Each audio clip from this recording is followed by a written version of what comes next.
Naabo og dili na mapuslan ang mga modules, libro ug uban pang gamit sulod sa usa ka stock room sa Arizala Elementary School sa Purok 9 Paradise, Barangay Mabuhay, Jensan. Human kini naugdaw sa sunog alas 6:40 sa gabii, Enero 4. Unang nakamatikod sa sunog ang magtutudlo nga si Los Labilinda nga pauli na unta atong higayuna human sa gihimong preparasyon alang sa meeting sa mga prinsipal sa nahisgotang tulunghaan. Abato go home na ko gikuha na ko ang mga gamit sa office kay ako man ang last nga nag uli. Gikuha na ko mga gamit, laptop, ready ko na sa gawas. Pag lingi na ko sa gawas, nagsiga naman. Itom na kayong aso ba para. So what I did, nagdagan na lang ko sa gawas. Akong bata kauban ako isa tong 10 years old. Gisugo na ko, tawagon iyang papa sa tindahan. Then nag-ask ko sa mga community sa tabang. Kaya wala naman ko laing mahimo, hindi ko na alam saan ang phone ko. Kay kulbaan na pud ko. So ang mga community nagngita akong tabang dala sa atbang. Paspas man pud sila. Wala off pud ang tubig sa among school wala. So ang community na mga top down, nagtabang sila hakot og tubig, pati dito sa ang community sa likod, nagtabang pud sila. Kay kasi ang fire dito duol sa pader sa amo ang stock room. Tungod sa nahitabo, butsyag sa prinsipal, temporaryong isuspenso ang klase sa mga bata hangtod nga wala pay mando nga ipagawas ang division sa subling pagbalik sa klase ug samtang nagaimbestiga pa ang mga sakop sa Bureau of Fire Protection sa Jensan. Actually, may information na or advice na binigay yung particularly yung aming sa DRRM na we will suspend classes tomorrow. Kasi ang advice ng Bureau of Fire, restricted pa yung area for further investigation.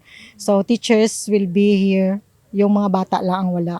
Then we will implement the blended learning tomorrow para sa mga learners. Nasayran nga pulos mga ginamit na nga modules, mga kortina, luma nga computer og projector ang nasunog sa sulod sa stock room. Bisan ang utility worker nga adlaw-adlaw nagalimpyo sa maong eskwelahan, blanko kung asa nagikan ang kalayo. Kay ang ako amang good ma'am pag makauli may hapon na pod kay gadilig pa ko sa garden ani. Ya i-clear gyud pud nako ma'am pero nay maestra gyud diri mabilin gabi na mauli. Mao to si Ma'am Luz. Nya wala man may kabalo gaina good ma'am kay ako nagkuan ba ako ma'am naglimpyo pud may kay naibisita. Ya adto ko dira kay ako laging i-clear lagi tanan bago ko mulakaw ma'am ba muuli. Ya tingala man mi nga wala man gyud ko kitag aso, wala man gyud ni miskan abog wala gani kay dira baya kuan lang baya na dira mga module. Nya mga libro na good ma'am. Di natural pag kuan ako wala man ma'am.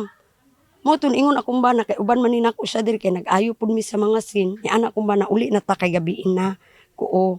Di pag uli kay ato pag gani mi kay Ma'am Gina kay mangaon. Wa na mi kakaon kay pagkatawag ni ma'am nga nasunog ang eskwelahan ha. Di porti pud akong kuba ma'am iki diri ba migikan. Pagkatato nanawag kay nasunog iswan. Mo to man pag-abot na mo di ma'am nagkarakara mi nangita mi sa gasol.